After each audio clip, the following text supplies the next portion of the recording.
नमस्कार साथियों, आप सभी का YB 2020 PYQ यूट्यूब चैनल पर हार्दिक स्वागत, अभिनंदन।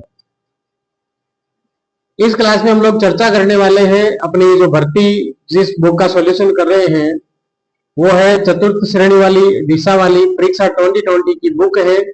इसमें हम लोगों ने जो है पहले हिंदी और भूगोल और इसके साथ में आप लोगों के एक एक क्लासों में जो कंप्यूटर और आप लोगों की राजस्थान की प्रशासनिक व्यवस्था जो है इसको कर लिया है।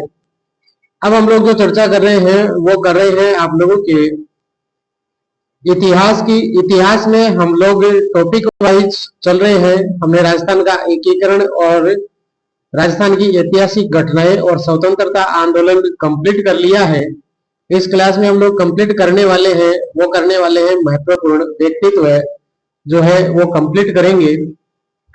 ये महत्वपूर्ण व्यक्तित्व है। आप लोगों ने अभी पटवारी वाली परीक्षा में देखा कि प्रश्न जो है वो मोस्ट इंपोर्टेंट रिपीटेड प्रश्न थे और इस किताब में वही प्रश्न दिए हुए हैं और यदि बचते हैं तो उनकी व्याख्या साथ में दी गई है और वो व्याख्या भी इस क्लास में मैं आप लोगों को कंप्लीटली साथ में करवाने वाला हूं। साथ में आपको याद करवाने का प्रयास भी मेरा रहेगा। तो चर्चा करते हैं अपन सीधे अपने क्वेश्चन की ओर चलते हैं। अपना क्वेश्चन जो है वो महत्वपूर्ण व्यक्तित्व से पहला क्वेश्चन आप लोगों का जो है वो आ रहा है आपकी स्क्रीन पर।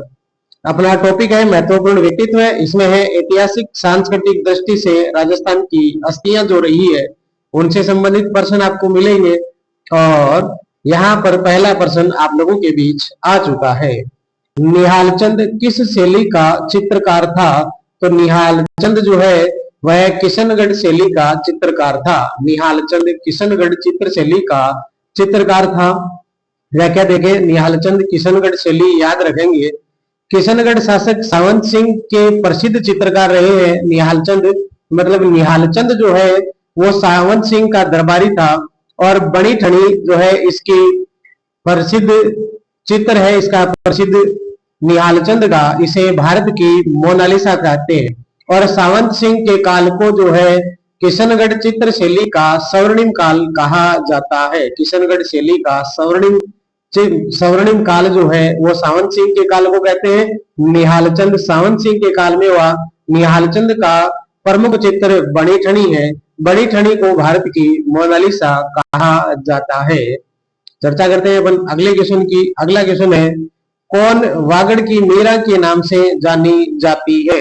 वागड़ की मीरा जो है वो गौरी बाई को कहा जाता है। वागड़ की मीरा गौरी बाई, एक है गौरी बाई वागड़ की मीरा कहलाती है, एक है गौरी देवी जो बीकानेर की है और मांड गायकी के लिए प्रसिद्ध है। तो गौरी देवी और गौरी बाई दोनों में थोड़ा सा डिफरेंस रखना है। गौरी बाई को वागड़ की मीरा के नाम से जाना जाता है।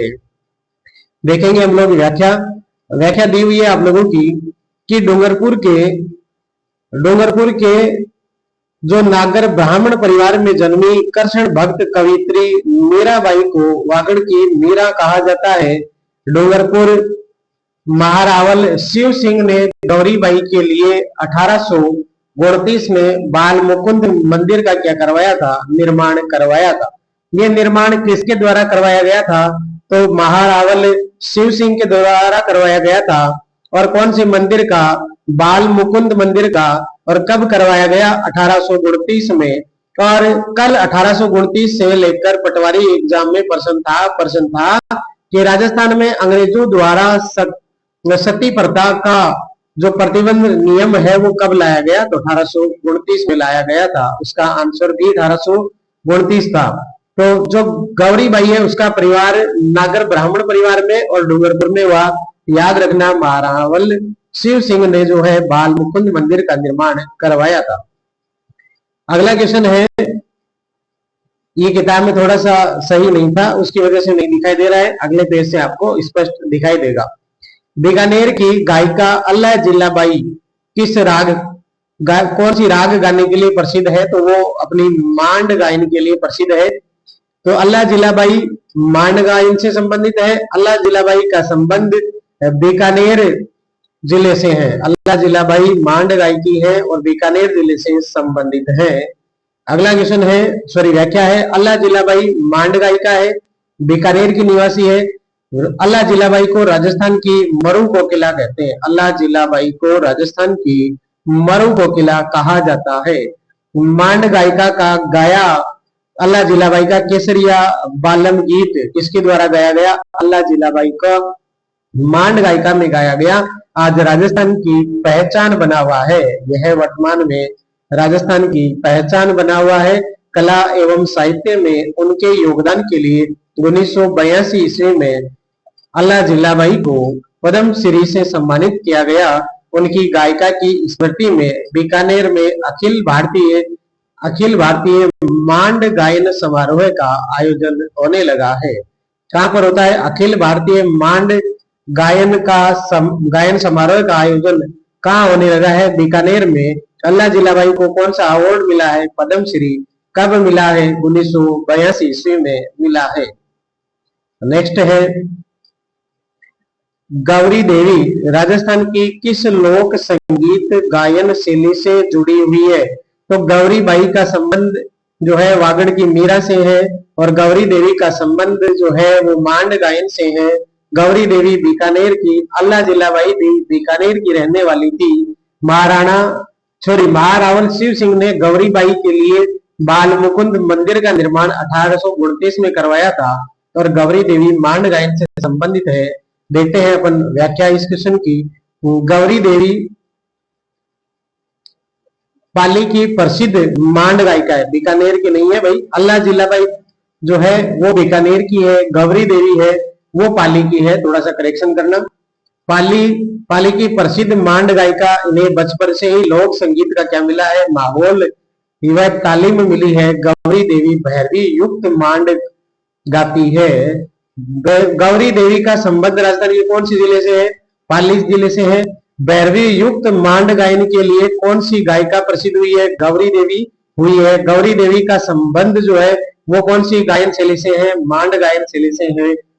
जो केसरिया बालम आओ नी पधारो हमारे देश, ये है कौन सी गायन शैली में गाया गया? मांड गायन शैली में गाया गया गीत है। को किसके द्वारा? अल्लाह जिलाबाई का संबंध राजस्थान के कौन से जिले से है? बीकानेर जिले से है।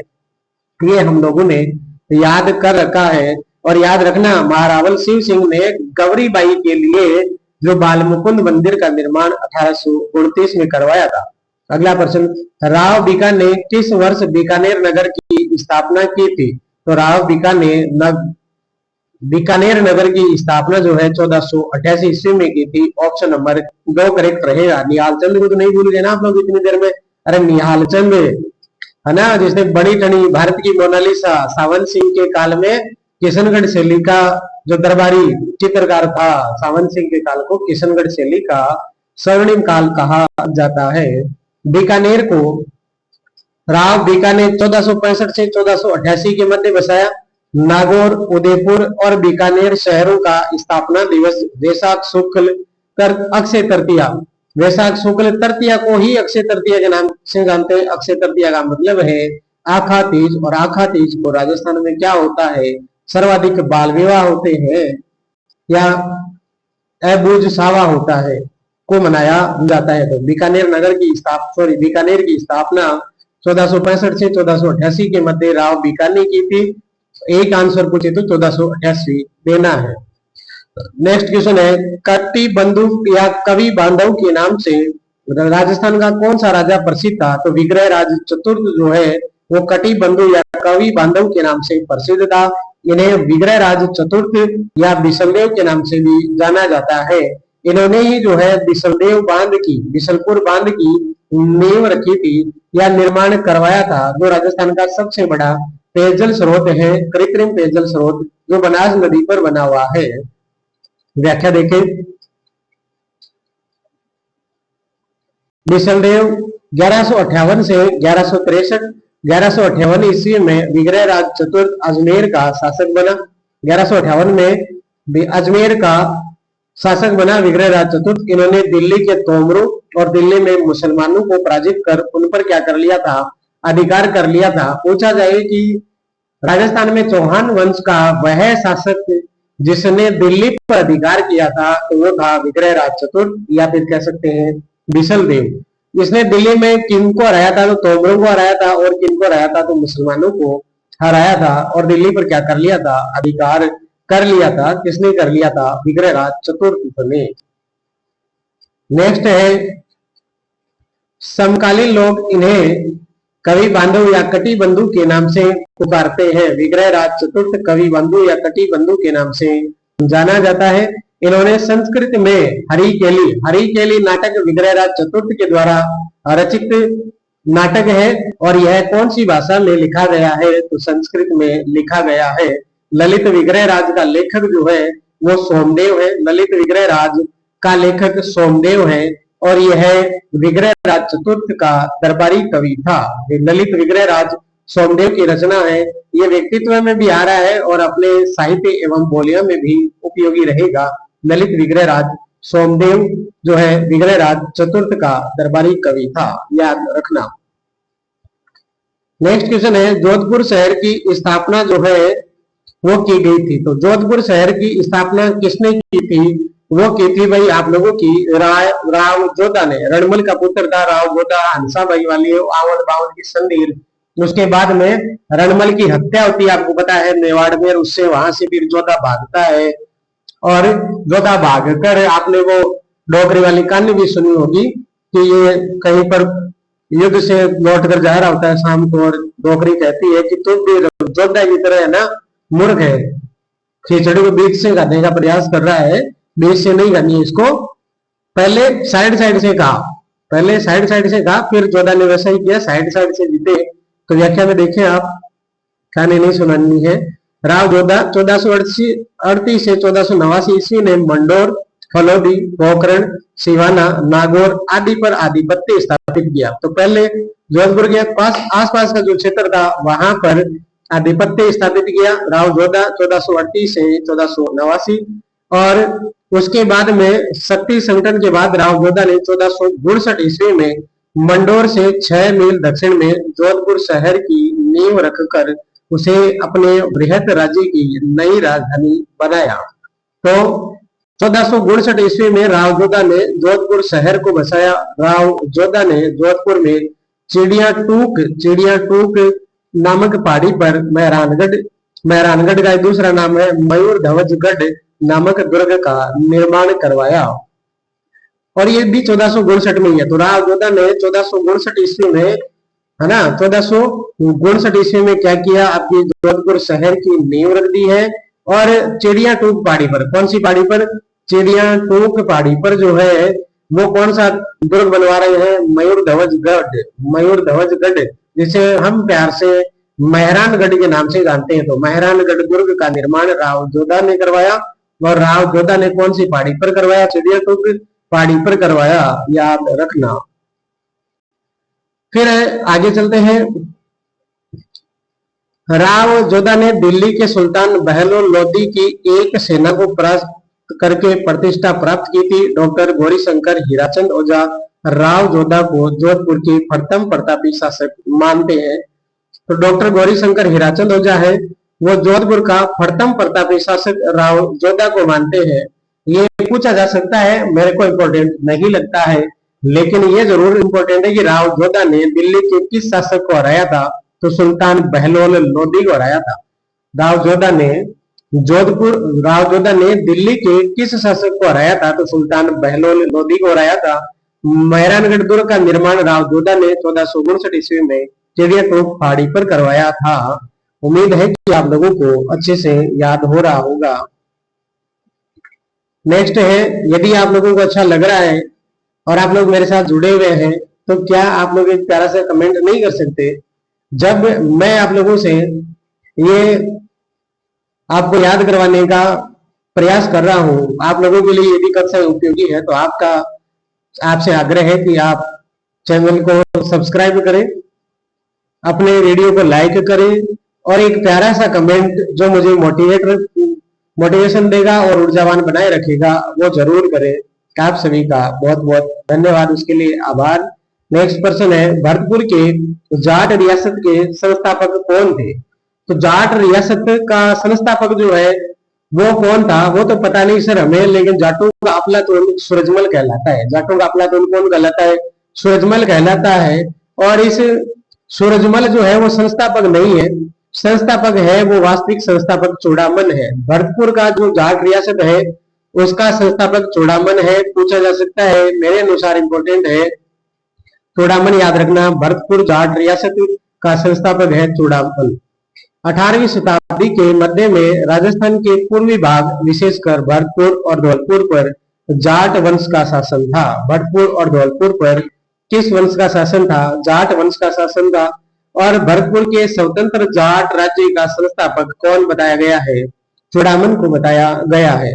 उत्तराधिकारी इसका बदन सिंह को जयपुर नरेश सवाई जय सिंह ने डिग की जागीर और ब्रजराज की उपाधि दी थी। तो जाटों का वह शासक जिसने जयपुर नरेश सवाई जय सिंह से डिग की जागीर और ब्रजराज उपाधि प्राप्त की थी वो कौन था? इसका उत्तराधिकारी, चूड़ामन का उत्तराधिकारी बदन सिंह था। इस सवाई जय सिंह को सवाई की उपाधि किसने दी थी? तो औरंगजेब ने दी थी। ये भी आप लोगों को याद होगा।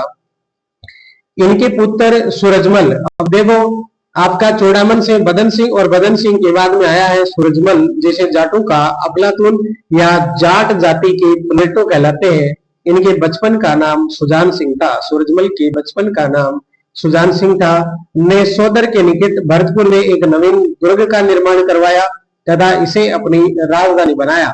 मैं आप लोगों से इस क्वेश्चन का जो आंसर है वो कमेंट में चाहूंगा कि इसने कौन से दुर्ग का निर्माण करवाया था। यदि आप लोगों ने वाकई में तैयारी की है, यदि आप लोग वाकई में सिलेक्शन लेना चाहते हैं, यदि आप वाकई में अपने माँ बाप के सपनों को पूरा करना चाहते हैं, आप वाकई में अपने सपनों को जीना चाहते हैं, तो इस क्वेश्चन का आंसर जरूर कमेंट करना।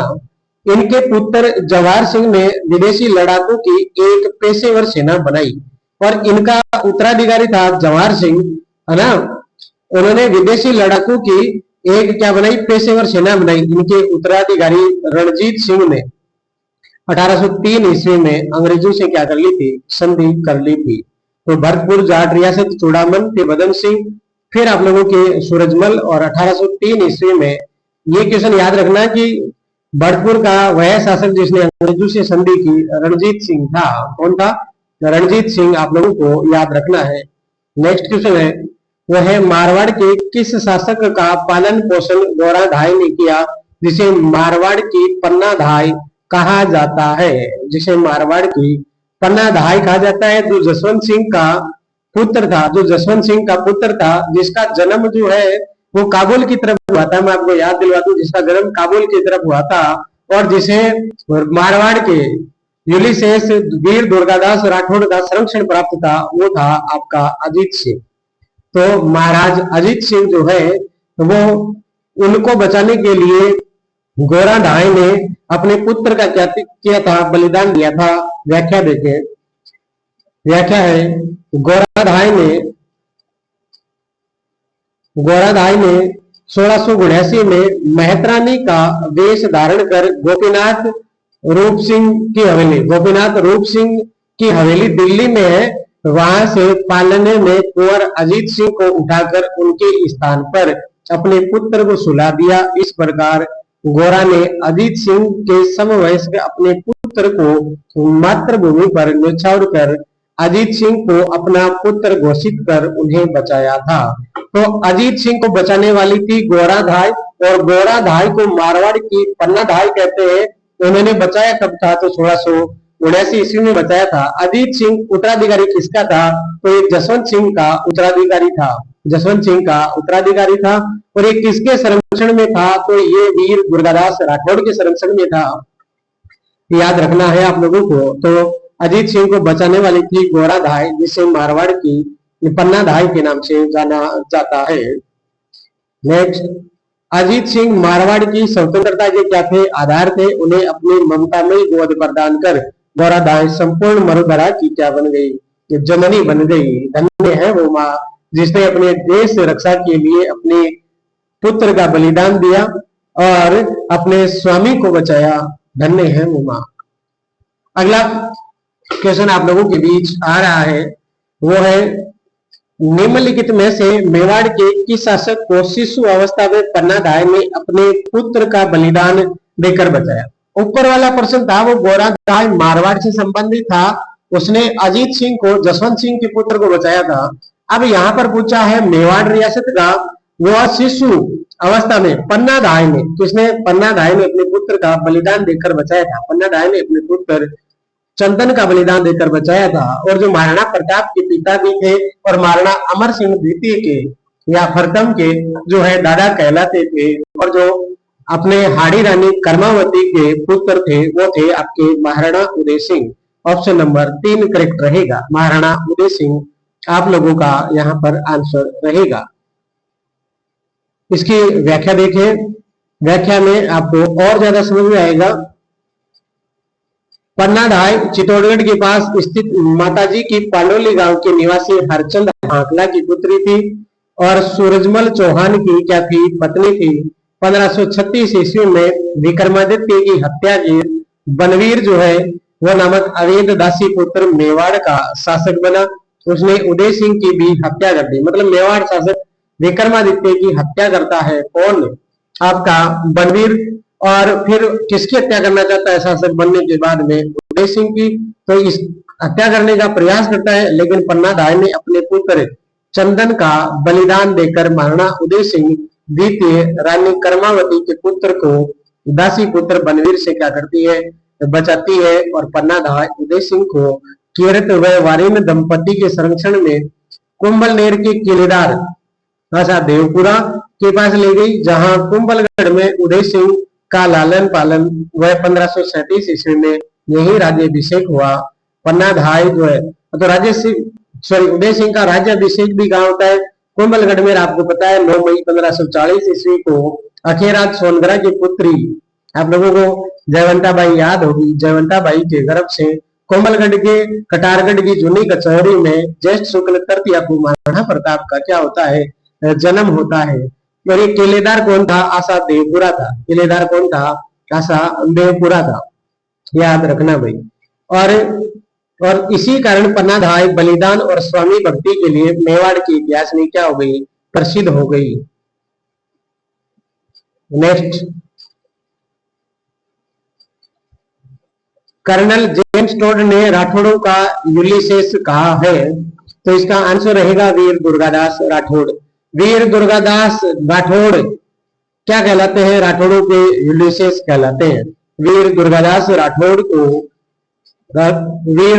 राठौड़ को राठौड़ों का यूलिसेस किसने कहा है? कर्नल जेम्स टोड ने कहा है। अगला, इन 3 प्रकार से प्रश्न दे सकता है, तीनों प्रकार मैंने आपको बता दिए हैं।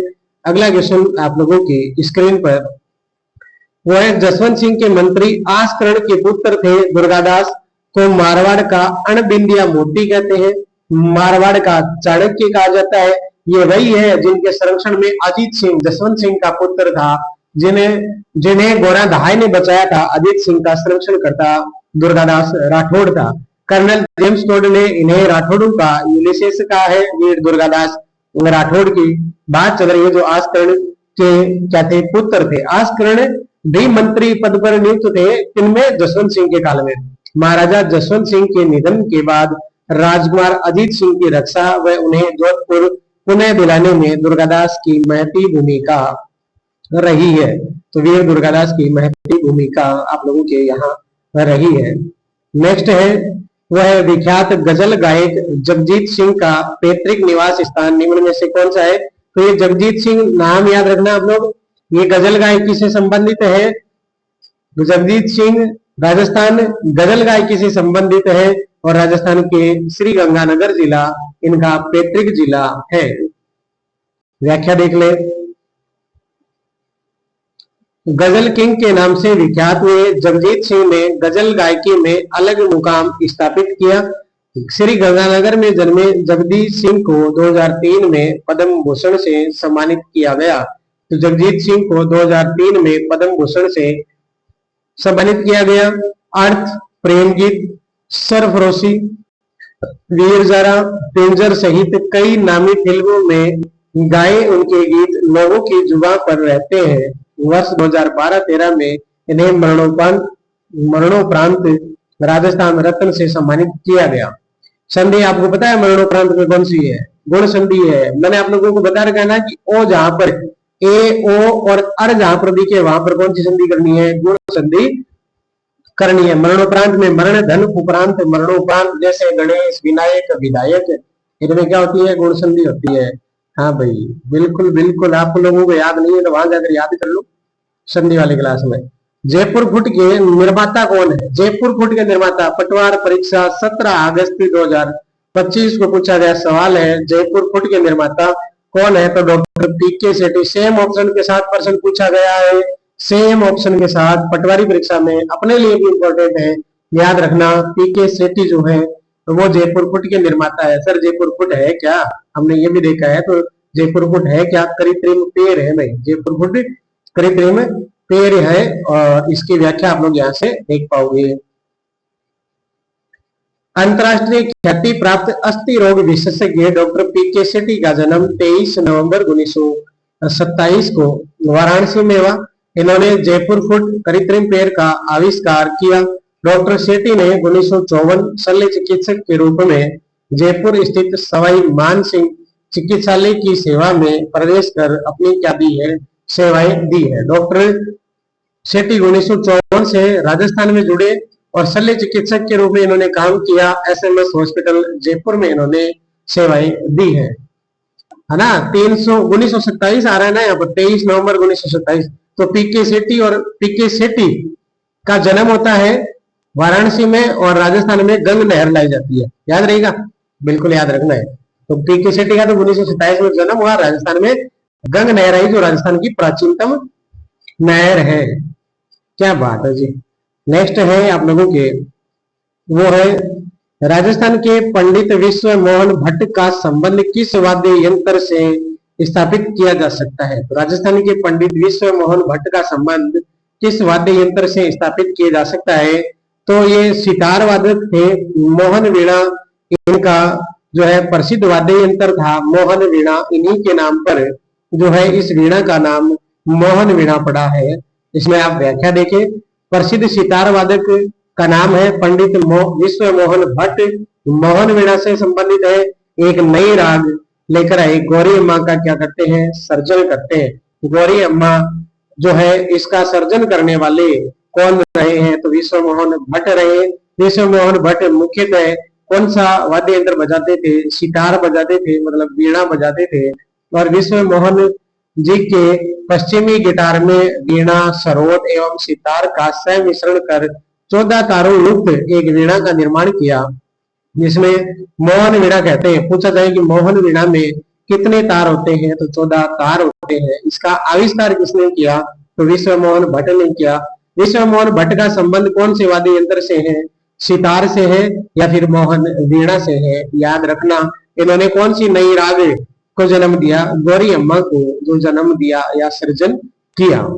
नेक्स्ट है तरुण भारत संघ संगठन निम्न में से किस क्षेत्र के लिए कार्य कर रहा है? तरुण भारत संघ जो है यह किसके लिए कार्य कर रहा है? आप लोगों को याद रखना है, जल संरक्षण। तरुण भारत संघ किसके लिए कार्य कर रहा है? तो जल संरक्षण के लिए कार्य कर रहा है। तरुण भारत संघ जल संरक्षण के लिए क्या कर रहा है? आप लोगों का कार्य कर रहा है। नेक्स्ट है व्याख्या आप लोगों की, वह पानी वाले बाबा वाटरमैन के नाम से प्रसिद्ध है। राजेंद्र सिंह ने 30 मई 1975 को तरुण भारत संघ वन एवं जल संरक्षण के मुद्दों पर कार्य नामक गैर सरकारी संगठन की क्या की है? स्थापना की है। तो राजस्थान में वाटरमैन या पानी वाले बाबा के नाम से राजेंद्र सिंह को जाना जाता है। इन्होंने तरुण भारत संघ की क्या की है? स्थापना कब की है? 30 मई 1975 ईस्वी को की है। नेक्स्ट है बाणासुर का शहीद नाम से कौन सा प्रमुख व्यक्ति जाना जाता है? तो बाणासुर का शहीद जो है वो मेजर शैतान सिंह को कहा जाता है। बाणासुर का शहीद मेजर शैतान सिंह को कहा जाता है। बाणासुर का शहीद मेजर शैतान सिंह कहलाते हैं।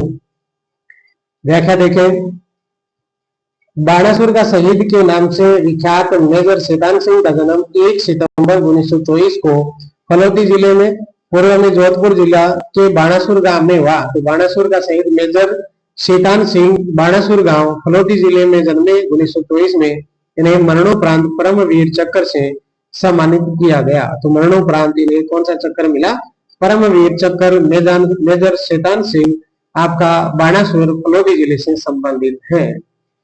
कैलाश सांकला संबंधित है।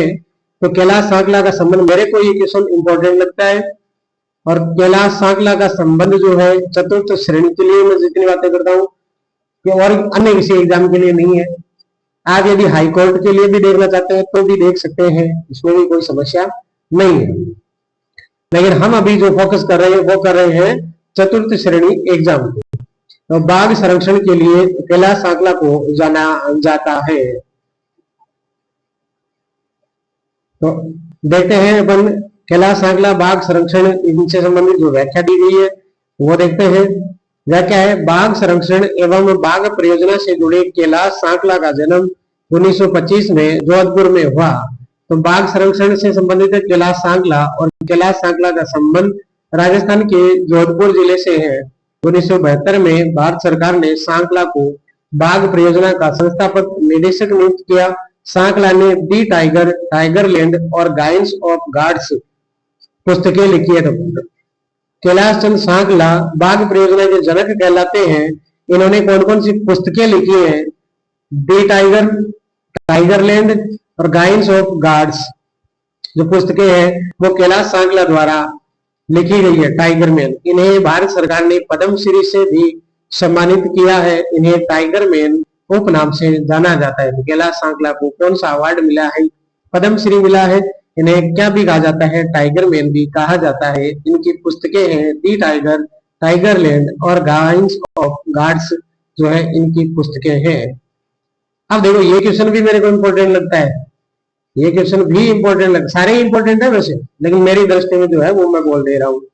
आचार्य तुलसी ने अणुव्रत आंदोलन का सूत्रपात किया। पहले तो प्रश्न से याद करते हैं कि अणुव्रत आंदोलन का सूत्रपात आचार्य तुलसी ने किया।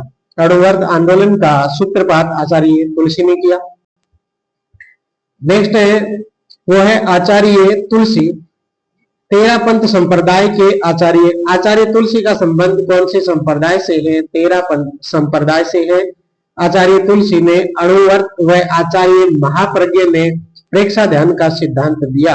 आचार्य तुलसी तो अणुव्रत आंदोलन देते हैं और आचार्य महाप्रज्ञ जो है वो प्रेक्षा ध्यान का सिद्धांत देते हैं। आचार्य तुलसी का जन्म लाडनू, वर्तमान में रीवाना कुचामन जिला, पूर्व में नागौर जिला जो है 1914 में हुआ। ये जैन श्वेतांबर संप्रदाय के 9वें आचार्य, ये जैन श्वेतांबर संप्रदाय के 9वें आचार्य थे। 8वें आचार्य कालगुणी के बाद 9वें आचार्य बने थे। जैन श्वेतांबर संप्रदाय से संबंधित है। इन्होंने 1 मार्च 1949 को, याद रखना, आचार्य तुलसी ने अणुव्रत आंदोलन है ना वो चलाया। वो कब चलाया? 1 मार्च 1949 ईस्वी को चलाया। और ये कहाँ चलाते हैं? तो चूरू जिले में चलाते हैं। और चूरू जिले में कहाँ चलाते हैं? तो सरदार शहर से क्या करते हैं? अणुव्रत आंदोलन प्रारंभ करते हैं। तो याद रखना अणुव्रत आंदोलन जो है वो आचार्य तुलसी चलाते हैं। कब चलाते हैं? 1 मार्च 1949 को। कौन से जिले से चलाते हैं? चूरू जिले से चलाते हैं। चूरू जिले से कौन से शहर से चलाते हैं? सरदार शहर से चलाते हैं। नेक्स्ट क्वेश्चन है, शिक्षा संत के रूप में प्रसिद्ध स्वामी केशवदास का जन्म किस गांव में हुआ? तो शिक्षा संत के रूप में कौन प्रसिद्ध है? स्वामी केशवानंद। इनका जन्म कहाँ हुआ था? तो मंगलोना में हुआ था। शिक्षा संत के रूप में प्रसिद्ध स्वामी केशवानंद का जन्म मंगलोना, सीकर जिले के मंगलोना गांव में जन्मे। और केशवानंद के बचपन का नाम बीरमा था। नेक्स्ट क्वेश्चन है, वह परमवीर चक्र से सम्मानित होने वाला प्रथम राजस्थानी कौन था? तो परमवीर चक्र से सम्मानित होने वाला प्रथम जो राजस्थानी था वो था मेजर पेरू सिंह। कौन था? मेजर पेरू सिंह। आप लोगों का सही याद रखना, मेजर पेरू सिंह परमवीर चक्र से सम्मानित जो है प्रथम राजस्थानी है। आप लोगों को याद होगा फिर बाणासुर का शहीद किसे कहा जाता है? तो बाणासुर का शहीद जो है वो किसे कहते हैं? मेजर शैतान सिंह को कहते हैं। ऑप्शन नंबर 1 रहेगा उसमें। नेक्स्ट है व्याख्या, रामपुरा बेरी झुंझुनू में जन्मे मेजर पेरू सिंह परमवीर चक्र से सम्मानित होने वाले पहले राजस्थानी है। तो मैं आप लोगों को पूछ लूं कि शैतान सिंह का संबंध वर्तमान राजस्थान के कौन से जिले से है? तो याद रखना फलोदी से। पहले कौन से जिले से था? तो जोधपुर। मैं देखता चला गया, मैं देखता चला गया किससे संबंधित है? तो ये किससे संबंधित है? कर्पूर चंद पुलिस। कर्पूर चंद पुलिस जो है मैं देखता चला गया से संबंधित है। मैं देखता चला गया। व्याख्या देखें।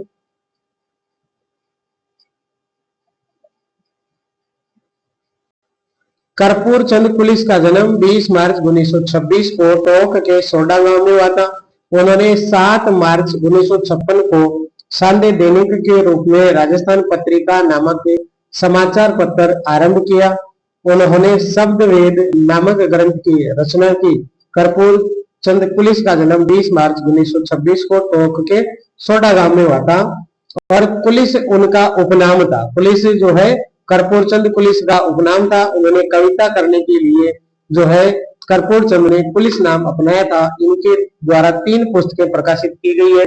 कौन कौन सी है? मैं देखता चला गया, अमेरिका का एक विहंगम दृश्य और धारा प्रवाह, जिसमें कर्पूर चंद पुलिस ने अपनी बायोग्राफी लिखी है तथा पोलम पोल इनका संपादकीय लेख है। लेकिन मैं आपको याद दिलाना चाहूंगा जो कैलाश सांकला है उनकी 3 रचनाएं जो हमने पढ़ी थी, टाइगरलैंड और guides of guard, Tigerland, the tiger और गाइड्स ऑफ गार्ड से जो पुस्तकें हैं वो कैलाश चंद्र सांकला की है, जिन्हें टाइगर मैन ऑफ इंडिया के नाम से जाना जाता है और जो बाघ परियोजना के जनक कहलाते हैं कैलाश सांकला। और कर्पूर चंद पाटनी मैं देखता चला गया, अमेरिका का विहंगम दृश्य और धारा प्रवाह है, आपको याद रखनी है।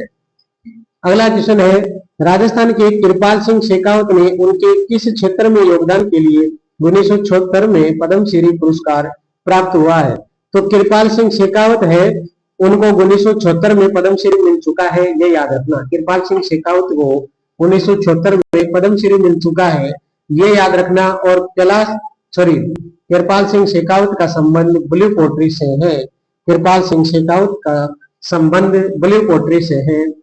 व्याख्या देखें। कृपाल सिंह शेखावत ब्लू पोट्री से संबंधित, जिनका जन्म सीकर जिले के मऊ ग्राम में सन 1976 में श्री कृपाल सिंह शेखावत को ब्लू पोट्री के लिए पद्मश्री, और मैंने आपको याद करवाया कब मिला, 1976 में मिला है। नेक्स्ट, रूपायन संस्थान जोधपुर का मुख्य कार्य है। रूपायन संस्थान, पहले बात तो ये कि कौन से जिले की है? जोधपुर की है। और इसका मुख्य कार्य राजस्थानी कलाओं को क्या करना? संकलित करना है। रूपायन संस्थान जोधपुर की है, मुख्य कार्य राजस्थानी कला का संकलन करना है। अगला क्वेश्चन है, व्याख्या है, लोक कलाओं के संरक्षण हेतु कोमल कोठारी द्वारा स्थापित 1960 में रूपायन संस्थान जोधपुर के बोरुंदा में स्थित है। तो रूपायन संस्थान कहाँ स्थित है? जोधपुर के बोरुंदा में स्थित है। और ये कब स्थापित हुई? 1960 में। किसने स्थापित किया रूपायन संस्थान को? कोमल कोठारी ने। ज्ञातव्य है कि कोमल कोठारी का जन्म 4 मार्च 1960 ईस्वी में चित्तौड़गढ़ के कपासन कस्बे में हुआ है। तो ये कोमल कोठारी ने रूपायन संस्थान की स्थापना तो जोधपुर में की है, लेकिन जन्म 1960 में चित्तौड़गढ़ में हुआ था। जन्म कहाँ हुआ था? चित्तौड़गढ़ में हुआ था। नेक्स्ट है, बावजी चतुर सिंह का संबंध किस राजघराने से है? बावजी चतुर सिंह का संबंध मेवाड़, बावजी चतुर सिंह का संबंध मेवाड़ राजघराने से है। व्याख्या देखें। मेवाड़ राजघराने से संबंधित लोक संत चतुर सिंह का जन्म 1982 मेवाड़ के करजाली गांव में हुआ। कौन से गांव में हुआ? करजाली गांव में हुआ। कब हुआ? 1982। और ये लोक संत है चतुर सिंह, मेवाड़ राजघराने से संबंधित है। वे संस्कृत एवं राजस्थानी भाषा के अच्छे जानकार थे। वो संस्कृत भी जानते थे और अपनी मातृभाषा राजस्थानी भी जानते थे। भगवत गीता की गंगा जली टीका, परमार्थ विचार, योग सूत्र की टीका, संख्य तत्व की समाज टीका, मानव मित्र चरित्र, शेष चरित्र, अलग पचीसी, अनुभव प्रकाश, चतुर प्रकाश, चतुर चिंतामणि, समाज बतीसी आदि उनकी प्रमुख कृतियां हैं। किसकी कृतियां हैं भाई? आप लोगों की बावजी चतुर सिंह की, और बावजी चतुर सिंह का संबंध जो है वो राजस्थान के कौन से जिले, सॉरी कौन से राजघराने से है? मेवाड़ राजघराने से है। अगला क्वेश्चन है, आचार्य नानेश मुनि, नरेश नहीं नानेश है, नानेश, आचार्य नानेश मुनि का जन्म स्थल है। तो आचार्य नानेश मुनि का जन्म स्थल जो है वो मेवाड़ है। आचार्य नानेश मुनि का जन्म स्थल मेवाड़ है। मेवाड़ राजघराने से संबंधित हमने अभी पढ़ा, कौन है? बावजी चतुर सिंह है, बावजी चतुर सिंह है। व्याख्या, मेवाड़ के दाता गांव में जन्मे आचार्य नानेश मुनि जो है कि बचपन का नाम गोवर्धन था। इनके नेतृत्व में 59 संतों और 310 यतियों को जैन भागवती की दीक्षा मिली। इन्होंने समता दर्शन एवं व्यवहार नामक पुस्तक की रचना किसने की है?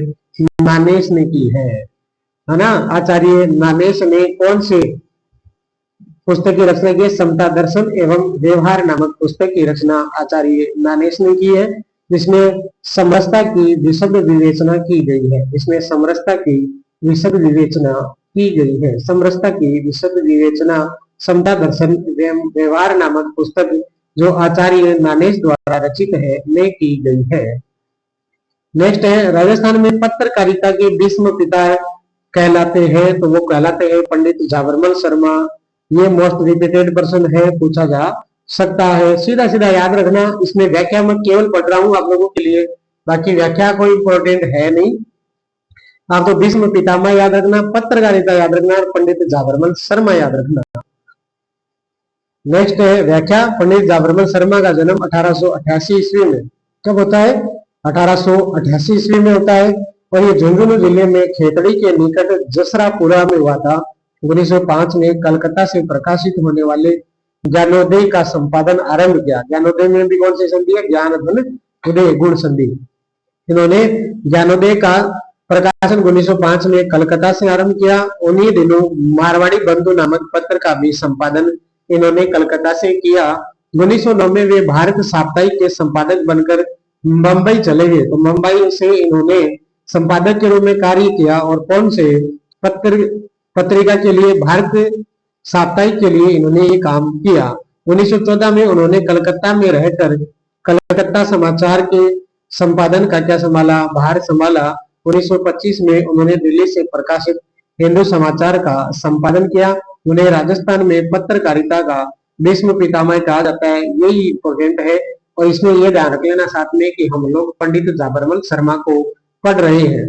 इनकी प्रमुख कृतियों में सिक्कर का इतिहास, खेतड़ी का इतिहास, खेतड़ी नरेश और विवेकानंद, आदर्श नरेश, श्री अरविंद चरित, हिंदी गीता रहस्य सार और आत्मविज्ञान शिक्षा, तिलक गाथा, भारतीय गोधन आदि जो है इनकी प्रमुख प्रसिद्ध कृतियां रही है। पंडित जाबरमल शर्मा याद रखना है। राजस्थान में पत्रकारिता का भीष्म पितामह याद रखना है। जन्म याद रखना, झुंझुनू जिले में हुआ। जन्म जो है वो खेतड़ी के निकट जसरापुरा गांव में झुंझुनू जिले में हुआ था, याद रखना है। अगला है, जल जंगल और जमीन आंदोलन चलाया गया था। तो जल जंगल और जमीन मामा बालेश्वर दयाल ने चलाया था। जल जंगल और जमीन आंदोलन का संबंध किससे है? तो मामा बालेश्वर दयाल से है। व्याख्या देख ले, 10 मार्च 1905 को जन्मे मामा बालेश्वर दयाल सामाजिक कार्यकर्ता के रूप में प्रसिद्ध है। इन्होंने भील जनजाति विशेषकर राजस्थान एवं मध्य प्रदेश के लोगों के लिए काम किया। इसके लिए उन्होंने जल जंगल और जमीन आंदोलन चलाया था। तो जो बालेश्वर दयाल है, इन्होंने सामाजिक कार्यकर्ता के रूप में काम किया, और मामा बालेश्वर जो है इन्होंने भील जनजाति विशेषकर राजस्थान और मध्य प्रदेश के लोगों के लिए काम किया है। इन्होंने जल जंगल और जमीन आंदोलन भी चलाया है। बात करते हैं अपन नेक्स्ट क्वेश्चन है आप लोगों का, वो है कालीबाई, जिसने डूंगरपुर पुलिस के हाथों अपने अध्यापक को बचाने में अपनी जिंदगी देती, वह कहाँ की रहने वाली थी? तो देखो, एक तो कालीबाई का संबंध जो है वो अपने अध्यापक को बचाते हुए शहीद होने से है, कालीबाई भील का संबंध राजस्थान के कौन से जिले से है? तो याद रखना डूंगरपुर जिले से है। और पुलिस के हाथों ये अपने अध्यापक को बचाते हुए जो है वीर गति को प्राप्त हुई थी। इनका संबंध जो है वो रास्तापाल से है। रास्तापाल, देखो डूंगरपुर भी दे रखा है लेकिन रास्तापाल एक जगह दे रखी है, तो वो याद रखना है। कालीबाई भील, रास्तापाल, डूंगरपुर याद रखना है। वह क्या है? डूंगरपुर सेवा संघ द्वारा संचालित रास्तापाल पाठशाला को बंद करने के अभियान के दौरान 19 जून 1947 को राज्य की पुलिस ने नानाभाई खाट की हत्या कर दी। उसी दिन अपने अध्यापक सेंगाबाई की जान बचाने के लिए 13 वर्षीय भील कन्या कालीबाई को रियासती सैनिकों द्वारा गोली मार दी गई, जिसे 20 जून 1947 को उनकी क्या हो गई? मृत्यु हो गई। एक ये भी याद रखना कि जो कालीबाई भील है उनका संबंध रास्तापाल डूंगरपुर से है, और इन्होंने अपना अध्यापक का नाम याद रखना। कौन सा अध्यापक है? अध्यापक सेंगाबाई की जान बचाने हेतु इन्होंने अपने प्राणों की आहुति दी थी। अध्यापक सेंगाबाई कब शहीद होते हैं? 20 जून 1947 को। गोली कब लगती है? 19 जून 1947 ईस्वी को।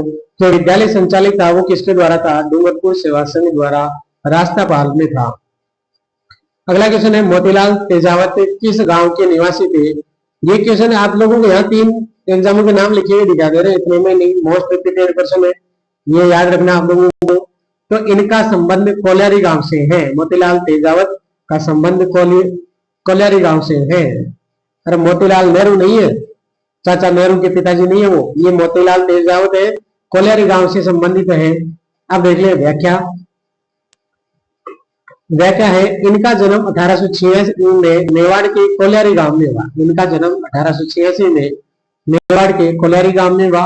ये आदिवासियों के मसीहा, तो आदिवासियों के नाम से मोतीलाल तेजावत को जाना जाता है। मोतीलाल तेजावत जो है उनका संबंध कोल्यारी गांव से है ना। आदिवासी इन्हें मोतीलाल तेजावत को बावजी कहते थे। आदिवासी मोतीलाल तेजावत को बावजी कहते थे। दिलों में जागृति हेतु 2 ऐतिहासिक आंदोलन उदयपुर के भोमट व रोइडा, उदयपुर के भोमट और रोइडा सिरोई में प्रारंभ किया। 2 ऐतिहासिक आंदोलन चलाए। उदयपुर में भोमट और सिरोई में रोइडा आंदोलन चलाने वाले थे मोतीलाल तेजावत, आदिवासियों का मसीहा, आदिवासियों का प्यार का नाम बावजी है। इन्होंने 2 आंदोलन चलाए। ये जाडोल राजपूत ठिकाने में 8 वर्ष तक कामदार के पद पर कार्यरत थे। ये जाडोल राजपूत ठिकाने में 8 वर्ष तक कामदार के पद पर कार्यरत थे। तो ये जाडोल उदयपुर में कामदार के पद पर रहे थे मोतीलाल तेजावत, आदिवासियों का मसीहा और बावजी। भील आंदोलन का दूसरा चरण मोतीलाल तेजावत के नेतृत्व में चले एक ही आंदोलन प्रारंभ मातरकुंडिया चित्तौड़गढ़ के रूप में चला। इन्होंने 1920 में चित्तौड़गढ़ के मातरकुंडिया ग्राम में सामंती जुल्मों के खिलाफ आंदोलन चलाया। बिलों की सामाजिक स्थिति सुधारने के लिए इन्होंने वनवासी संघ की स्थापना की। तो मोतीलाल तेजावत आप लोगों के लिए इंपॉर्टेंट है। मोतीलाल तेजावत का संबंध कोल्यारी गांव से है। मोतीलाल तेजावत का संबंध कोल्यारी गांव से है ना। याद रखना, मोतीलाल तेजावत को आदिवासियों का मसीहा कहते हैं। मोतीलाल तेजावत को आदिवासी लोग जो है वो क्या कहते थे? तो आदिवासी लोग जो है इन्हें बावजी कहते थे। मोतीलाल तेजावत ने जो है तो वो एक ही आंदोलन चलाया था। मोतीलाल तेजावत ने एक ही आंदोलन चलाया था। एक ही आंदोलन जो है वो कहां से प्रारंभ होता है? मातरकुंडिया चित्तौड़गढ़ से होता है। मातरकुंडिया चित्तौड़गढ़ से एक ही आंदोलन की जो शुरुआत होती है। एक ही आंदोलन जो है वो किनकी रक्षा चलाया गया था? बिलों की रक्षा कब चलाया गया था? 1920 ईस्वी में चलाया गया था। ये याद रखना है। 2 आंदोलन और चलाए थे, वो थे आप लोगों के उदयपुर के भोमट और रोइडा सिरोई में इन्होंने 2 आंदोलन चलाए थे। ये 8 वर्ष तक जाडोल उदयपुर में कामदार के पद पर कार्यरत थे और मोतीलाल तेजावत ने एक संघ की स्थापना की थी। संघ का नाम था वनवासी संघ। तो यहाँ पर वनवासी संघ की स्थापना करने वाला कौन था? मोतीलाल तेजावत था। आप लोगों को याद रखना है। नेक्स्ट है आप लोगों के क्वेश्चन, वो है किसकी अध्यक्षता में शेखावटी किसान आंदोलन में 10,000 से अधिक जाट महिलाओं ने कटराथल, और ये कटराथल पड़ता है सीकर में। कटराथल कहाँ पड़ता है? सीकर में। कटराथल सीकर में पड़ता है। मई 25 अप्रैल 1934 को भाग लिया था। सीकर में क्या लिया था? भाग लिया था। और इसका आंसर रहेगी किशोरी देवी। अध्यक्षता तो की थी किशोरी देवी ने और भाषण दिया था वो दिया था उत्तमा देवी ने। भाषण दिया था वो दिया था उत्तमा देवी ने। यहाँ पर आप लोगों को ये सारी चीजें याद रखनी है। तो किसकी अध्यक्षता में शेखावटी किसान आंदोलन में कटरा कल में 10,000 तो अध्यक्षता किशोरी देवी और भाषण उत्तमा देवी। और कटरा कल पड़ता है कहां पर है? सीकर। सीकर की जो जेल है शिव सिंहपुरा उसके जस्ट पास में है कटरा कल। चलते हैं अपन व्याख्या की ओर। व्याख्या आप लोगों की स्क्रीन पर वो है जकात तोरावटी शेखावटी किसान आंदोलन। इसका नेतृत्व है नरोत्तम लाल जोशी हरदयाल ने किया। जकात तोरावटी या शेखावटी किसान आंदोलन का नेतृत्व है नरोत्तम लाल जोशी और हरदयाल ने किया। इसी के तहत किशोरी देवी ने 25 अप्रैल 1934 को कटराकल गांव सीकर में 10,000 महिलाओं का नेतृत्व किया। भाषणकर्ता उत्तमा देवी थी। इसमें कितनी महिलाओं ने भाग लिया? 10,000। कौन से किसान आंदोलन में? तो जकात तोरावटी या शेखावटी किसान आंदोलन। और इसका नेतृत्व किसने किया? नरोत्तम लाल जोशी और हरदयाल ने किया था। नेक्स्ट क्वेश्चन है वागड़ के गांधी किस जिले के रहने वाले थे? तो वागड़ के गांधी डूंगरपुर। हमने डूंगरपुर से पढ़ा रास्तापाल कांड। और रास्तापाल कांड में हमने पढ़ा कि कालीबाई भील जो है उसने कौन से अध्यापक को? तो सेंगाबाई को बचाने के लिए सेंगा भाई को बचाने के लिए अपने प्राणों की क्या दी थी? आहुति दी थी। तो रास्तापाल कांड डूंगरपुर जो है कालीबाई भील, याद रखना। नेक्स्ट है भोगीलाल पंड्या। इनका जन्म 13 नवंबर 1904 में सिमलवाड़ा डूंगरपुर में हुआ। भोगीलाल पंड्या सिमलवाड़ा डूंगरपुर नामक स्थान पर हुआ। इन्होंने डूंगरपुर में शिक्षा प्रसार हेतु बांगड़ संघ की स्थापना की थी। बांगड़ संघ की स्थापना भोगीलाल पंड्या, जैसे भोगीलाल पंड्या को क्या कहा जाता है आप कमेंट करें। और मोतीलाल तेजावत ने कौन सी संघ की स्थापना की थी? तो वनवासी संघ की स्थापना मोतीलाल तेजावत ने की थी, आप लोगों को याद होगा। और भोगीलाल पंड्या को वागड़ का क्या कहते हैं? गांधी कहते हैं। इन्होंने वागड़ सेवा मंदिर एवं हरिजन सेवा समिति की क्या की थी? स्थापना की थी। इन्होंने किसानों के उत्थान हेतु भील सेवा संघ नामक संगठन की स्थापना की थी। तो भील सेवा संघ संगठन जो है वो तो भोगीलाल पंड्या, वनवासी संघ जो है वो मोतीलाल तेजावत, याद रखना। और वागड़ का इन्हें क्या कहा जाता है? गांधी कहा जाता है। भोगीलाल पंड्या को वागड़ का गांधी कहा जाता है, जबकि मोतीलाल तेजावत को आदिवासियों का मसीहा और बावजी के नाम से जाना जाता है। याद रहेगा क्या? बिल्कुल याद रखते हुए आपके आगे बढ़ना है। नेक्स्ट क्वेश्चन है वीर भारत समाज की स्थापना की थी। वीर भारत समाज की स्थापना किसके द्वारा की गई थी? तो आंसर रहेगा विजय सिंह फतीक, जिनके बचपन का नाम भूप सिंह था और राजस्थान में इन्हें करसई आंदोलन का जनक के नाम से जाना जाता है। व्याख्या देखें। विजय सिंह फतीक का वास्तविक नाम भूप सिंह था। इनका जन्म उत्तर प्रदेश के बुलंदशहर में हुआ। राजस्थान के बिजोलिया किसान आंदोलन में विशेष रूप से सक्रिय होने के कारण ये किसान आंदोलन के राजस्थान में क्या कहे जाते हैं? जनक कहे जाते हैं। ये राजस्थान में 1915 में आते हैं रास बिहारी बोस के आदेश पर। विजय सिंह फतीक या भूप सिंह जो है वो राजस्थान किसके आदेश पर आए थे? रास बिहारी बोस के आदेश पर आए थे। और क्योंकि ब्रिटिश खुफिया पुलिस को उनकी तलाश थी, उन्होंने अपनी दाढ़ी बढ़ा ली और नाम भूप सिंह के बदलकर विजय सिंह फतीक रख लिया। बिजोलिया आकर उन्होंने विद्या प्रचारिणी सभा की स्थापना की। बिजोलिया आकर उन्होंने कौन सी सभा की स्थापना की? विद्या प्रचारिणी सभा की स्थापना की। पूछा जाए कि विद्या प्रचारिणी सभा है वो कौन से ठिकाने से संबंधित है? बिजोलिया। स्थापना करता कौन है? आपका भूप सिंह या विजय सिंह फतीक। विजय सिंह फतीक को क्या कहा जाता है? तो राजस्थान में कृषक आंदोलन का या किसान आंदोलन का जनक कहा जाता है। वनवासी आपको मोतीलाल तेजावत याद रखना है। भील सेवा संघ जो है वो आप लोगों की किसने की थी? आप लोगों की भोगीलाल पंड्या ने स्थापना की थी, याद रखना है। और विद्या प्रचारिणी सभा आप लोगों को याद रखनी है, इसकी स्थापना की गई, वो की गई विजय सिंह फतीक के द्वारा। इन्होंने सशस्त्र संग्रह व क्रांतिकारियों के सहयोग के लिए वीर भारत समाज की क्या की स्थापना की। वीर भारत समाज की स्थापना जो है वो विजय सिंह फतीक के द्वारा की गई। 1917 में इन्होंने उपरमाल पंच बोर्ड की स्थापना कर बिजोलिया में क्रांति का सूत्रपात किया। उपरमाल पंच बोर्ड की स्थापना कब होती है? 1917 में। कौन से ठिकाने में होती है? बिजोलिया में। कौन सी रियासत में होती है? मेवाड़ में। किसके द्वारा होती है? विजय सिंह फतीक के द्वारा होती है। कब होती है? 1917 में। क्या होती है? उपरमाल पंच बोर्ड की स्थापना होती है। और इन्होंने 1921 में अजमेर में जन जागरण हेतु राजस्थान सेवा संघ की क्या की स्थापना की। वह अजमेर के नवीन भारत व वर्धा के राजस्थान केसरी नामक समाचार पत्र के प्रकाशन में उल्लेखनीय कार्य किया। इन्होंने कानपुर से प्रकाशित होने वाले समाचार पत्र प्रताप के माध्यम से बिजोलिया किसान आंदोलन को समूचे राजस्थान में चर्चा का विषय बना दिया। इन्होंने व्हाट आर इंडियन स्टेट्स नामक पुस्तक की रचना विजय सिंह फतीक ने की है। विजय सिंह फतीक से संबंधित प्रमुख पत्र कौन कौन से हैं? समाचार पत्र नवीन राजस्थान है, राजस्थान केसरी है ना, ये ध्यान रखना। और प्रताप में इन्होंने बिजोलिया किसान आंदोलन जो है उसका लेख प्रकाशित करवाया था, याद रखना।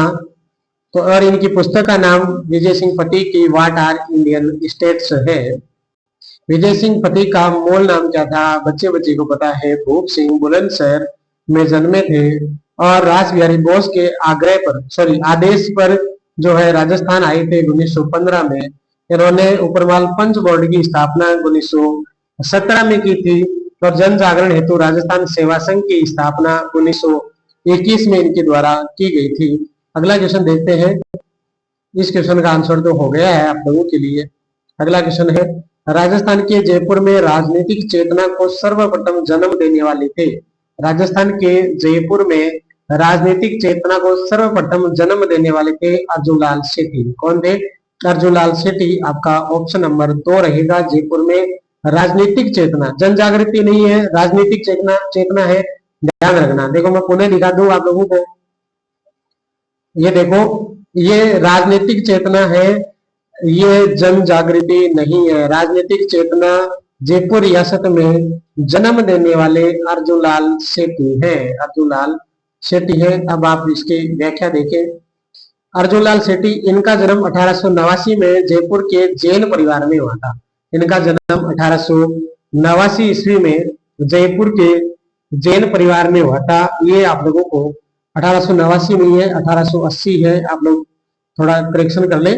इनका जन्म 1880 में जयपुर जैन परिवार में हुआ। बीए करने के बाद राज्य सेवा में आने के लिए आग्रह किया तो उत्तर दिया कि अर्जुनलाल नौकरी करेगा। अर्जुनलाल सेठी ने कहा कि अर्जुनलाल नौकरी करेगा तो अंग्रेजों को भारत से बाहर कौन निकालेगा। आपका जन्म गरीबी में हुआ है, आपका जन्म गरीबी में हुआ है, ये इसमें आपका कोई दोस्त नहीं है, दोस्त आपका दोस्त नहीं है, दोस्त ये बोल रहा हूं मैं, है ना। लेकिन आप गरीब मरोगे, इसमें आपका 100% दोस्त रहेगा और मेरा दोस्त कभी भी गरीब नहीं रहेगा, क्योंकि मेरे दोस्त को पता है खिलौने साथ बचपन तक, जवानी बस रवानी तक, सभी अनुभव भरे किस्से बुढ़ापे की कहानी तक।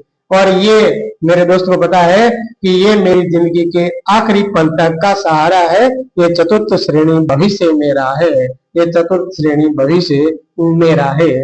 और सेठी जी जो है जयपुर राज्य में जन जागृति के जनक कहे जाते हैं। तो अर्जुनलाल सेठी 1880 जयपुर जैन परिवार। और ये कथन याद रखना कि अर्जुनलाल सेठी नौकरी करेगा तो अंग्रेजों को भारत से बाहर कौन निकालेगा। आगे भी व्याख्या दी गई है, देखिए। अजमेर में लोगों को राजनीतिक शिक्षा देने के लिए इन्होंने जैन शिक्षा सोसाइटी 1960 की स्थापना की।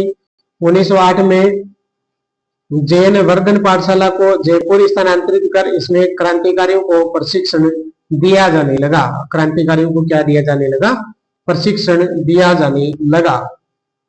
नेक्स्ट है, जीवन कुटीर के गीत निम्न में से किसके द्वारा लिखा गया है? जीवन कुटीर के गीत निम्न में से किसके द्वारा लिखा गया है? तो Hiralal Shastri, option number 2 correct रहेगा।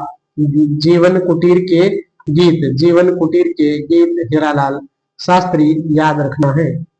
व्याख्या, हीरालाल शास्त्री जोबनेर कस्बा वर्तमान में भी जयपुर में है, 1899 में जन्मे।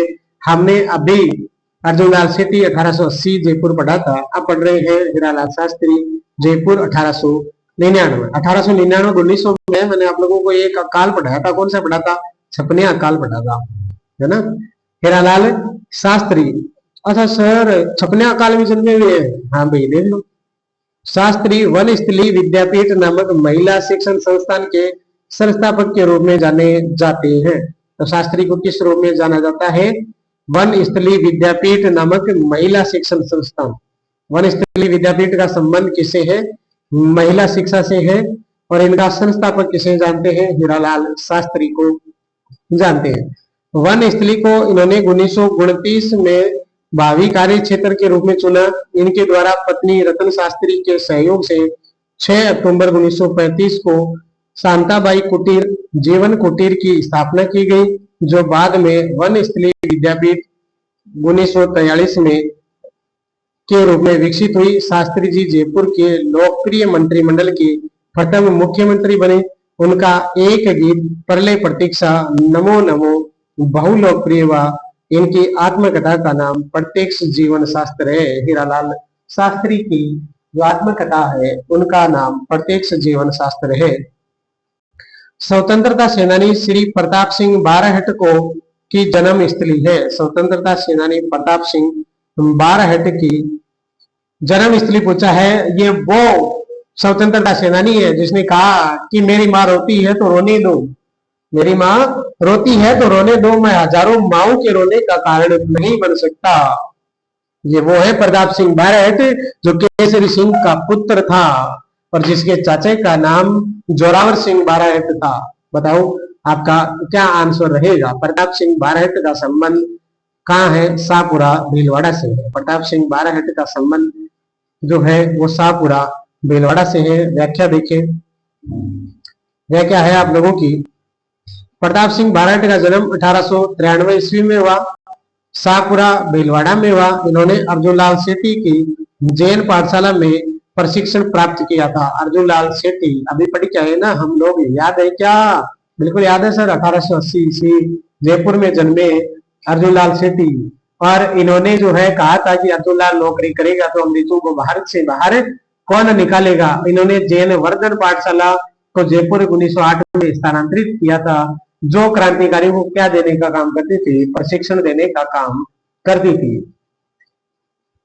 इनको बनारस षड्यंत्र, प्रताप सिंह बारहट की हम पुनः बात करने लगे, ध्यान रहे।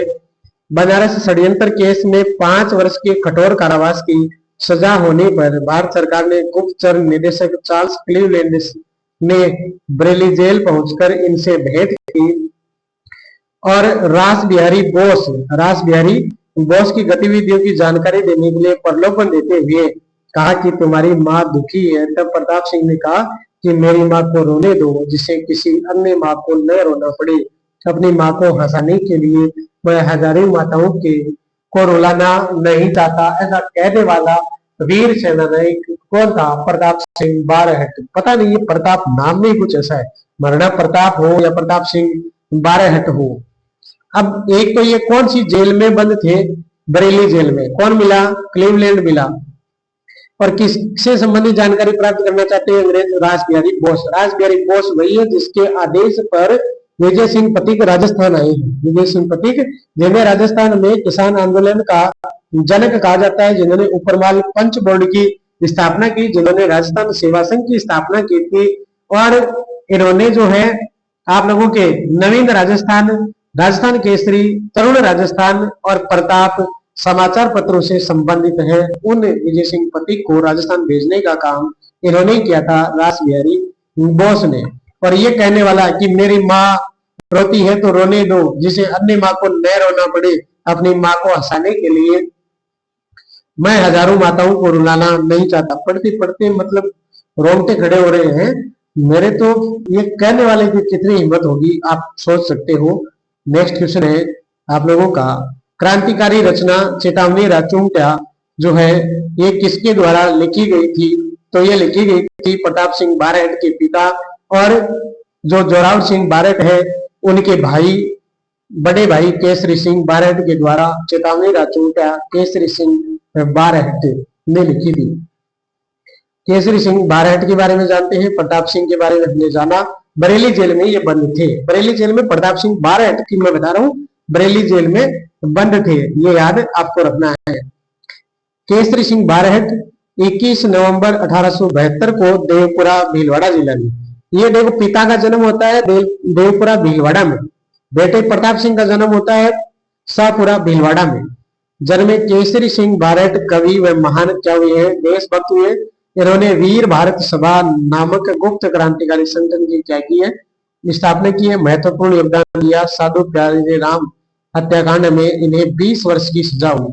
साधु प्यारे राम हत्याकांड में इन्हें कितने वर्ष की सजा होती है? तो 20 वर्ष की क्या होती है? सजा होती है। इन्हें राजस्थान में दौड़ हजारीबाग केंद्रीय जेल, हजारीबाग जेल में रहा है पिता बंद केसरी सिंह, और बरेली जेल उत्तर प्रदेश में बंद रहा है। देखो राजस्थान के क्रांतिकारी है, इन्हें कहाँ ले जाकर अंग्रेज लोग हैं जेल में डाल रहे हैं? हजारीबाग जेल में बाप बेटा केसरी सिंह, उसे ठीक थोड़ा सा इधर बरेली जेल में प्रताप सिंह बारहट बेटा है ना, मतलब बंद किया है। बिहार, एक बिहार में है, एक उत्तर प्रदेश में है। तो इनको 20 वर्ष की कठोर जेल होती है, लेकिन सरकार के आदेश से पहले ही इन्हें क्या कर दिया जाता है? मुक्त कर दिया जाता है। इनका पूरा पारिवारिक क्रांतिकारी गतिविधियों में क्या रहा है? संलग्न रहा है। कौन कौन? केसरी सिंह के पुत्र प्रताप सिंह बारहट, उनके छोटे भाई जोरावर सिंह बारहट, और उनके जामाता, जामाता का मतलब जवाई पुत्री के पति ईश्वरदान भी वीर भारत सभा में सम्मिलित हुए और क्रांतिकारी गतिविधियों में भाग लिया। जो केसरी सिंह बारहट हैं वो राजनीति में वे इटली के राष्ट्रपिता मेजनी को अपना गुरु मानते थे। तो जो केसरी सिंह बारहट है वे राजनीति में अपना गुरु जो है वो इटली के राष्ट्रपिता मेजनी को मानते थे। केसरी सिंह की कविताएं जो है वो आप लोगों को याद रखनी चाहिए। राष्ट्रीय भावना से क्या रहती थी? ओतप्रोत थी। इनकी प्रमुख रचनाओं में चेतावनी राचूंट्या, रोटीन रानी, राज सिंह चरित्र, प्रताप चरित्र, कुसुमांजलि, दुर्गादास चरित्र व जसवंत सिंह चरित्र प्रसिद्ध इनकी क्या रही है? रचनाएं रही है, प्रसिद्ध इनकी रचनाएं रही है। अगला है वो है वीर भारत सभा का गठन किसके द्वारा किया गया था? वीर भारत सभा का गठन दिए गए ऑप्शनों में ऑप्शन नंबर 1 केसरी सिंह बारहट आपको याद रखना है। दिए गए ऑप्शनों में मैंने बोला है, ये ध्यान रखना आप लोग, क्योंकि वीर भारत सभा हम पहले भी पढ़कर आ चुके हैं। उसकी स्थापना किसके द्वारा की गई थी? आप कमेंट करना। चर्चा करते हैं अपन नेक्स्ट क्वेश्चन की। अपना नेक्स्ट क्वेश्चन है वो है स्वतंत्रता सेनानी एवं शहीद सागरमल गोपा कहाँ के निवासी थे? ये भी मोस्ट रिपीटेड प्रश्न है, 2 एग्जाम लिख देने से कुछ नहीं होगा, यह बहुत बार रिपीट हो चुका है। सागरमल गोपा जिन्होंने जैसलमेर का गुंडा राज और आजादी के दीवाने जो है वो पुस्तकें लिखी है, इनका संबंध जैसलमेर जिले से था या जैसलमेर रियासत से था। सागरमल गोपा व्याख्या देखें। सागरमल गोपा इनका जन्म जैसलमेर में हुआ। जैसलमेर के तत्कालीन महारावल जवाहर सिंह के अत्याचारों का डटकर इन्होंने क्या किया? विरोध किया। मतलब सागरमल गोपा पर जो अत्याचार करने वाला था वो था महारावल जवाहर सिंह। कौन था? महारावल जवाहर सिंह। और इन्हें राजद्रोह के आरोप में 25 मई 1941 को 6 वर्ष के लिए जेल में डाल दिया गया तथा अमानवीय यातनाएं देने के बाद जेल में ही 4 अप्रैल 1946 को मतलब 5 साल बाद उनके शरीर पर मिट्टी का तेल छिड़ककर जिंदा जला दिया गया। तो राजस्थान का वह वीर सेनानायक जिसे जेल में मिट्टी का तेल डालकर जिंदा जला दिया गया वो था आप लोगों का सागरमल गोपा। सागरमल की पुस्तकों के नाम पूछ ले तो आजादी के दीवाने और जैसलमेर का गुंडा राज। और ये सागरमल गोपा पर यातनाएं या प्रताड़ित करने वाला जो शासक था वो महारावल जवाहर सिंह था। महारावल जवाहर सिंह था, ध्यान रखना। इन्होंने आजादी के दीवाने और जैसलमेर के गुंडा राज नामक पुस्तकें जो है वो लिखी है। अगला क्वेश्चन है आप लोगों का, अव्यवस्था व अन्याय के विरुद्ध भूख हड़ताल करने के कारण स्वास्थ्य खराब हो जाने से 19 जून 1942 को किस स्वतंत्रता सेनानी की मृत्यु हुई? तो ध्यान रखना, बाल मुकुंद बिरसा की। बाल मुकुंद बिरसा पूछा जा सकता है कि राजस्थान का वह वीर सेनानायक जिसका देहांत जो है वो भूख हड़ताल के कारण हुआ, बाल मुकुंद बिरसा। ये भी बहुत एग्जामों में पूछा गया सवाल है। कब होती है? 19 जून 1942 को होती है। अब देखो व्याख्या में दे रखा है कि राजस्थान का जतिन दास बाल मुकुंद बिरसा का जन्म 1908 में पीलवा डिडवाना में हुआ। जोधपुर जेल में राजबंदियों के साथ दुर्व्यवहार एवं खराब भोजन की व्यवस्था में भूख हड़ताल करने के कारण स्वास्थ्य खराब हो जाने से 1942 में इनकी क्या हो जाती है? मृत्यु। तो भूख हड़ताल से जो है बाल मुकुंद बिरसा और मिट्टी का तेल छिड़ककर जिंदा जलाया गया सागरमल गोपा पर जो अत्याचार करने वाला है वो है महारावल जवाहर सिंह, और सागरमल गोपा की पुस्तकें हैं वो है आजादी के दीवाने और जैसलमेर का गुंडाराज। नेक्स्ट क्वेश्चन है, आधुनिक राजस्थान का निर्माता किसे कहा जाता है? तो आधुनिक राजस्थान का निर्माता मोहनलाल सुखाड़िया को कहा जाता है। आधुनिक राजस्थान का निर्माता मोहनलाल सुखाड़िया को कहा जाता है। ये वे मुख्यमंत्री है जो 1952 से 1967 या यूं कहूं कि 17 साल राजस्थान के मुख्यमंत्री रहे। राजस्थान में मुख्यमंत्री के कार्यकाल जो है वो सर्वाधिक सबसे लंबा कार्यकाल मोहनलाल सुखाड़िया का है। इनका संबंध राजस्थान के उदयपुर जिले से है। इन्हें आधुनिक राजस्थान का निर्माता कहा जाता है। इन्हें धुन का धनी और लकड़ का कक्कड़ कहा जाता है। लकड़ का फक्कड़ भी कहते हैं। लकड़ का कक्कड़ जयनारायण व्यास को कहते हैं। लोक नायक धुन के धनी लकड़ और कक्कड़ जयनारायण व्यास। बागड़ का गांधी भोगीलाल पंड्या को, किसान आंदोलन का जनक विजय सिंह पटिक भोग सिंह को, और वर्तमान राजस्थान का निर्माता मोहनलाल सुखाड़िया को कहा जाता है। यदि आप लोग चैनल पर पहली बार आए हैं तो चैनल को सब्सक्राइब करें। आप लोग इतनी दूर आ गए हैं, मतलब आप लोगों ने इस वीडियो को वैसे लाइक किया है कि नहीं किया है, लेकिन देखने के लिए जरूर लाइक किया है, इसलिए आप लोग अंत तक पहुंचे हैं। और मैं आप लोगों को बता दूं कि आप लोगों के मैं मॉडल पेपरों में थोड़ा करेक्शन करके 20 प्रश्नों के मॉडल पेपर डाल रहा हूँ, है ना, ताकि ये लंबी कक्षाएं होती रहे। मेरी इतनी हैबिट है नहीं कि मैं आप लोगों को 5 6 कक्षाएं जो है वो 1 घंटे की देता रहूं। और इसके अलावा मेरे को स्कूल भी जाना पड़ता है, तो स्कूल वाला काम भी आप लोगों के ऑफिस वर्क है वो भी करना पड़ता है, और ये भी। तो इसलिए मिलेंगे हम अगली क्लास में, तब तक के लिए आपका धन्यवाद। आप लोग मॉडल पेपर देके ज्योग्राफी कंप्लीट हो चुकी है वो कंप्लीट कर ले। पॉलिटी कंप्यूटर ए 1 शॉर्ट क्लास आप लोगों की हो चुकी है। इनकी व्याख्यात्मक कक्षाएं जरूर जल्द, पॉलिटी की क्लास आज से ही आ गई है, और कंप्यूटर की क्लास भी संभव है कि आज आए आप लोगों के। और जो है मॉडल पेपर आप लोग जरूर देखें। आप लोगों का स्नेह और प्यार ऐसे ही बने रहे। मैं दीपक गोस्वामी, आप है YB2020 PYQ यूट्यूब चैनल पर। अभी के लिए मैं दर और दीवार पर हसरत नजर रखता हूँ। चलो अब मैं सफर करता हूँ। आप सभी का बहुत बहुत धन्यवाद। जय हिंद, राम राम सा।